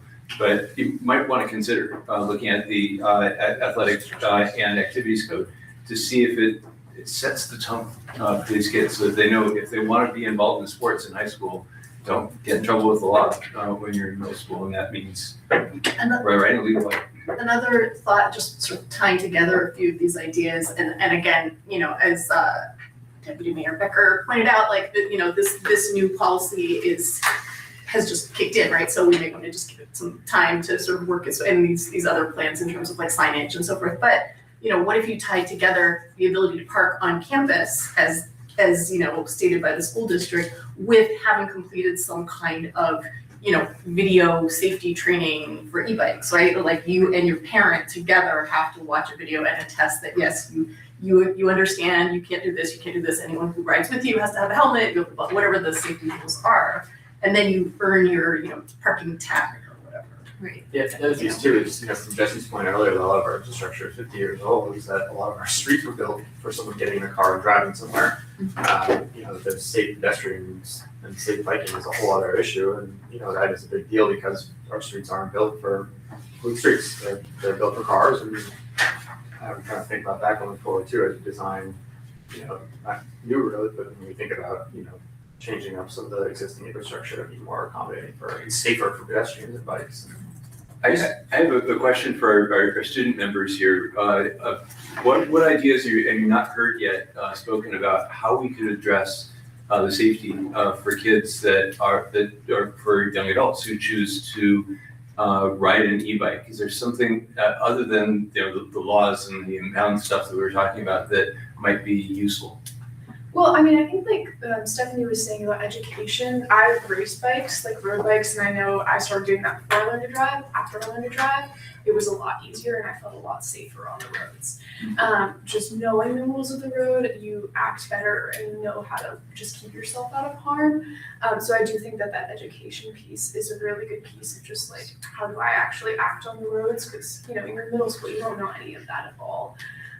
So I think that is a big thing in keeping people safe, keeping them from doing reckless things because they understand the rules, they understand the norms, and you know, why can't I bike here? Why can't I do this? It's a really important thing to know, and I think could be very helpful.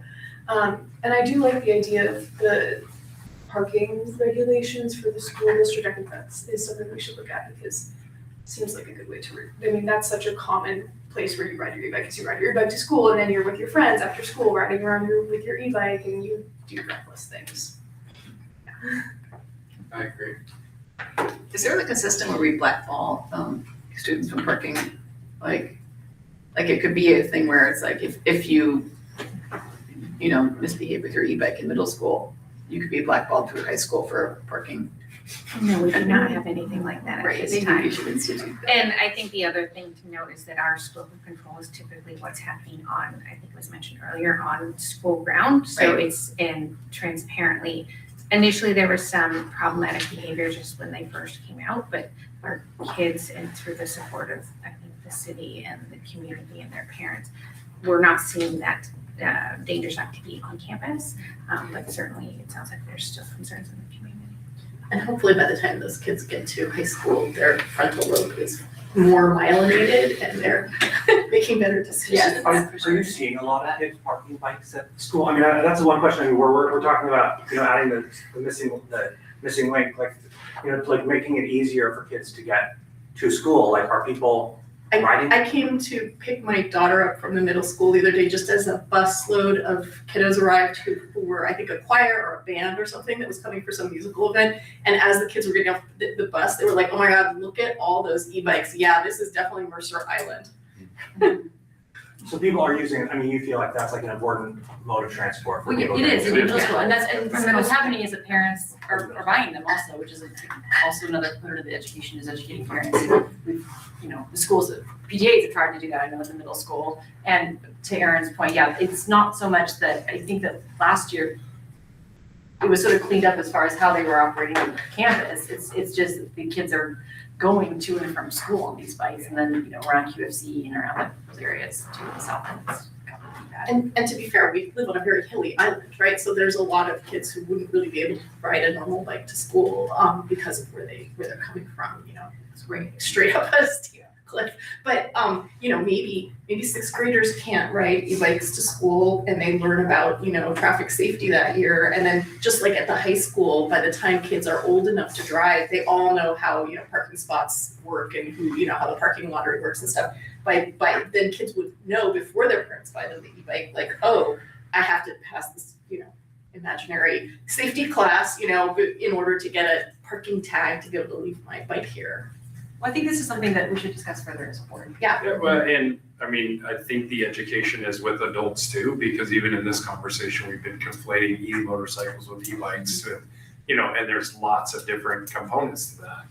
And we certainly have kids who ride e-bikes that they're not throttled at all. It's all pedal based, and are we talking about that or not? And so, I think there's multiple layers, but we certainly can.